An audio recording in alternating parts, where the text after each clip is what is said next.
So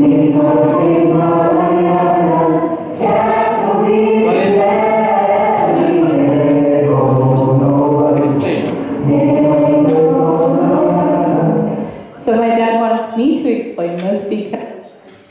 Hello? Oh, I'm here. Every single morning since, I think it's elementary. Catherine, is that elementary? Yeah, ever since elementary when I learned that song, my dad, every single day that I have been in my parents' household, he wakes me up to that song. Not the version you just heard, the singing version, of which he will now sing.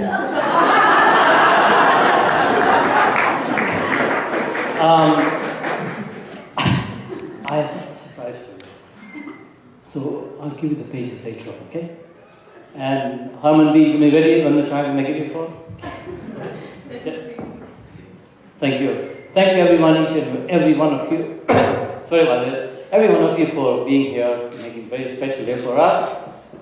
There's a number of people, now you've traveled long, everybody's traveled various distances, and wish you Godspeed and safe return to your journey, to your respective destinations.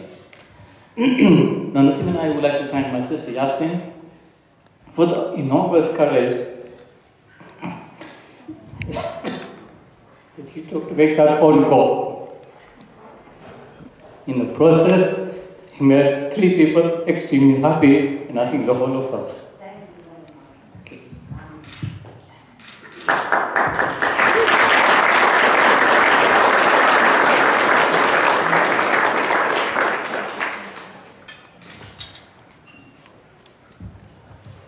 Okay, thanks also to the Lawrence family. You've been wondrous really in each and every way, not only welcoming Nina to your family, especially being the only child, I mean, that's quite a accomplishment, try and get into your fold as well. That's really wonderful of you, every one of you, and help us out tremendously on the last few days to get the final preparations through. And also the table over here, going on the table, Sadhu Naila, Shamsi Firoz, really thank you very much. And also not forgetting my family over there as well, on my table. Everybody pitched in really well. Thank you so much. And now, for what you're about to hear, Nina and Sterling, are you afraid? Now, Nasim and I, hereinafter, will be known as Mum and Dad, we, us, or our. Okay? And I do not have any disclaimers, but instead I have the four affirmations. Clause 1, subsection 1. There is no publication ban on what you are about to hear. Clause 1, subsection 2.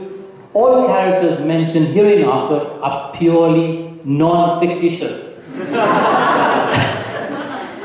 Clause 1, sub 3. Any resemblance to real persons is entirely intentional. Clause 1, sub 4, the names have not been changed. So there is no protection for the guilty.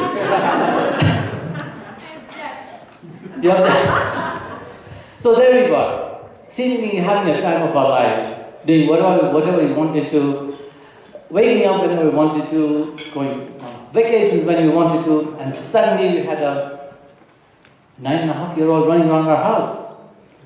And when I say running, I do mean that metaphorically and literally, right? So now our freedom was apparently subject to the constraints of a grade 4 elementary school child. Worse still, that was compounded by the onerous responsibility of taking care of, as Nina later described herself as our only golden egg. So after Nina was fast asleep, we spent many an evening watching parenting videos of Barbara Colorado, Dr. Norman Vincent Peale, and so on, and even Leo Buscaglia. But that was to little avail. Unfortunately, Nina still had a traumatic upbringing, something she constantly reminds me of. Take for instance, walking over to see your friend Catherine.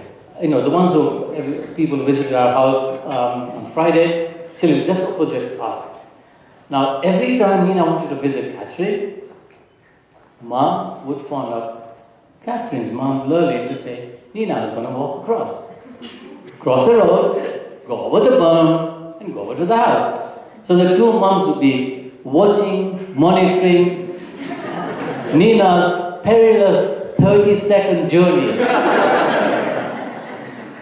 And the whole process was repeated when she came back. Then Nina wanted to ride a bike. She was allowed to ride the bike around that circle while Dad was outside, anxiously on guard.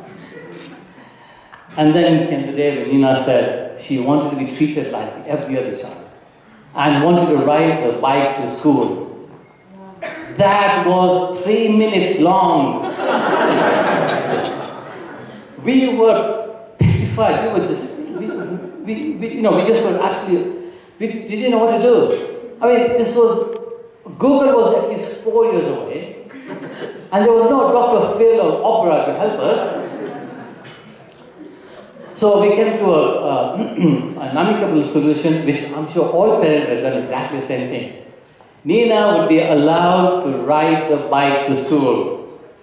She had to ride the bike on the pavement, on the sidewalk. Accompanying her would be Mom, driving alongside in the car.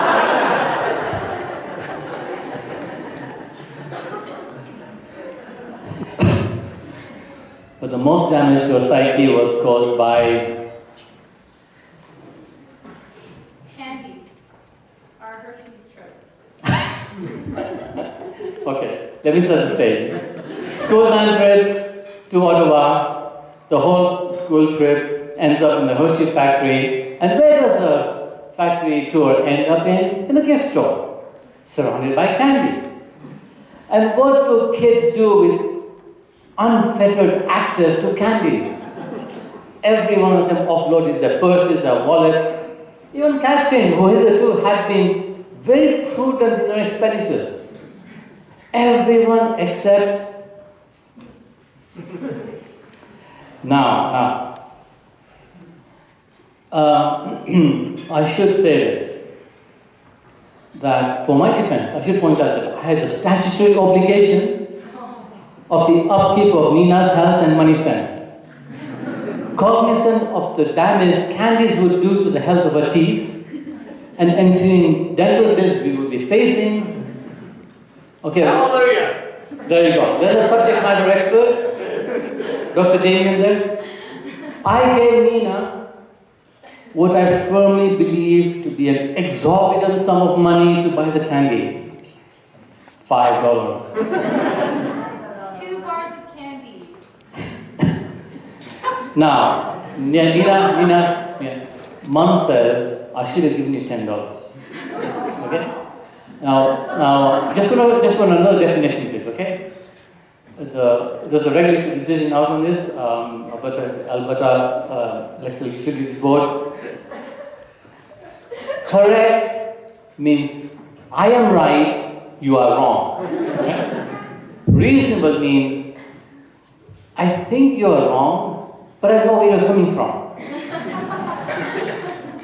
Unreasonable means are you nuts? So Nina said, so I think I'm correct. Nina still maintains to this day that I was being unreasonable. And she has nightmares over that. So Nina, I'd like to offer you an out-of-court settlement. Without prejudice, okay? The remaining $5. Now, since your hubby will come, remaining $5. But present day worth is say $750. Do you agree? $750. Now, as you know, they're doing it now. Okay. Now, as you know, Nina, yesterday we were just relaxed. We had our feet up, we were just lazing around, had nothing, no stress whatsoever, right? So we asked Tahira, where's Tahira? They had to go and buy the candy for us. I said, no one would buy it. Now, I know you, Mom said you like the raspberry type, right? Unfortunately, they're not in season. So couldn't get it, right? So she asked the lady, what did she have for $7.50? There's only one selection. 2 white, 2 brown.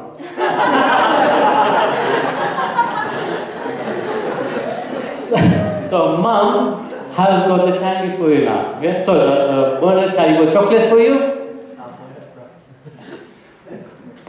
So I have it here. That's your favorite chocolate other than raspberry. So I'm going to give it to you, but I insist that you only have it after the dessert is finished.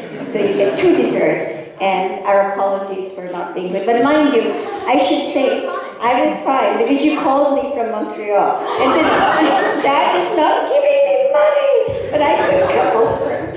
So that's for after dessert,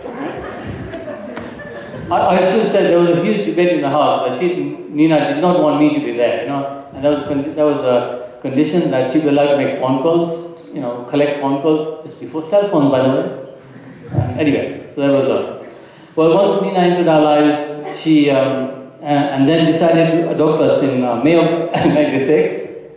She brought to our lives excitement and exhilaration, exuberance.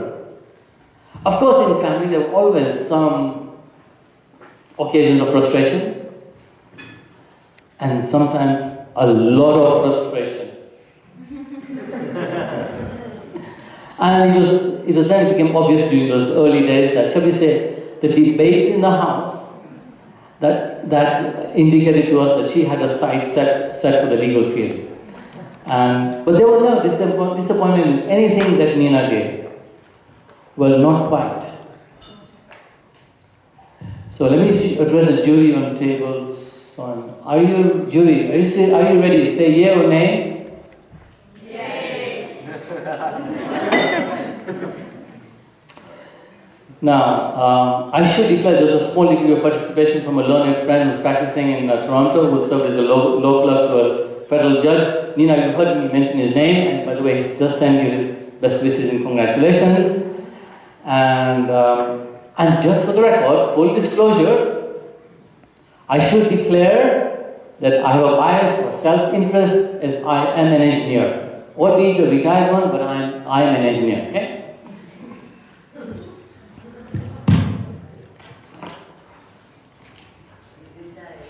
Now, jury, I'll say this to you that nothing in this document has been redacted or amended in any shape, form whatsoever. Okay? I have to see it first. You have to show No, I should. Hold on.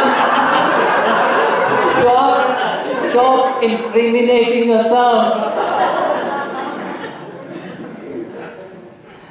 Okay, so Nina, I'm going to present you with this evidence now. So Nina, stop. Look, you do have. This is my life history. Okay. Now, would you agree with me that we recognize this piece of paper as your own work, and as such you are solely responsible for its contents? Yes. No? Okay? Says yes. Would you agree with me that this was an assignment written in, I would surmise, grade 5 or grade 6? Grade 5, sure, Robertson, or I think it was more Miss Gervish who would have made you do that. I do not recall. Well, that's okay. The timing is irrelevant. Now, for the benefit of the court, Nina, please, would you read out the portion that I have put in the box? Oh, hold on.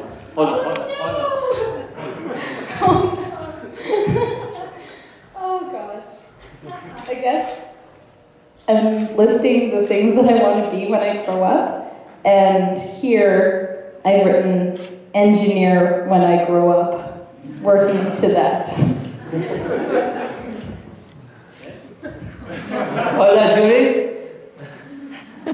So, just bear with me. So, members of the jury, Since it was Nina's legal obligation to follow in her dad's footsteps,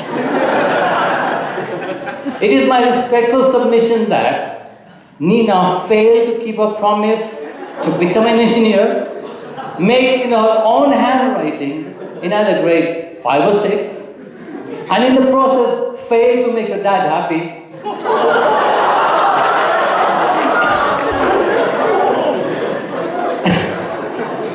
By not pursuing the noble and rewarding profession of an engineer. As a result, I asked the jury to rule that she is estopped from becoming a lawyer and be compelled by specific performance to become an engineer. Now, jury, you have 10 seconds to deliberate, please. So, what? It's just, We declare a mistrial. I agree. that's just, That jury selection. oh, come on. Okay, Nina, you do get the chance to make the final closing argument, right? Nina, you really likely make that law as your chosen career, and you followed your passion. Regrettably, at no time did I see any inclination that you had towards the engineering field, especially during that your own failed, unwarranted experiment with the electrical outlet, which earned you the nickname Sparky. Now let's talk about Sterling. Let's talk about our first meeting. Oh, you remember that day so well. We did not meet Sterling as such. We just got a glimpse of him. It was a hot Saturday evening, and Nina told us that she was meeting someone called Sterling, who lived near in the West End. And would we go to a Jamaat Khana, the West Jamaat Khana, where Sterling lived nearby. So, which is what, a few minutes drive from Sterling's house. And he was going to pick her up afterwards. So as soon as everything was over, Nina then left us and bid her goodbyes to us and headed out. We came out much later with our friends and a lot of other people as well. But Nina was still standing there. And so Nina said, oh, Sterling is late. But, oh, here he comes. Well, a dirty SUV screeches to a halt right in front of everyone. Bad driver. In the midst of a cloud of dust emerges this person. Now, you know those occasions when someone does something out of the goodness of their heart, but it has a totally opposite effect, opposite effect of what that person had intended? Well, this was it. You know, as you know, Nina has had an impeccable upbringing. And of course, Nina, as a gentleman, would choose to open the door. But I honestly wish she hadn't chosen this occasion to impress Nina and instead stayed inside the car. Let me describe him from head to toe. Baseball cap turned backwards, nerdy looking glasses, a slight beard, maybe he hadn't shaved, a loose fitting t-shirt bearing the name of some Edmonton sports team. Now, Nina, Sterling, I know it wasn't a football team because Edmonton does not have one.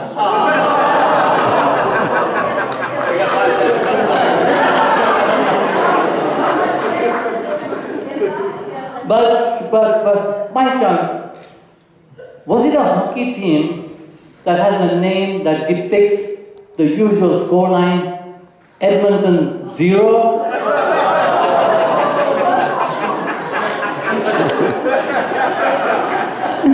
Let me continue. Loose-fitting shorts and oversized flip-flops. And with the squeal of the tires, the SUV drives off, leaving behind a cloud of dust. The dust settles. Now everyone can see each other. We look at each other with our mouths wide open. No words are exchanged. There's no need. Our expressions say it all. Worse still, we turn around and see all the people looking at us. All the eyes looking at us. Pitiful, sorrow, sympathetic looking eyes. We try to say, but he's just a friend. But no one's listening. They're just very sorry for us. But Sterling, there wasn't any need to feel sorry because we are very, very glad that you...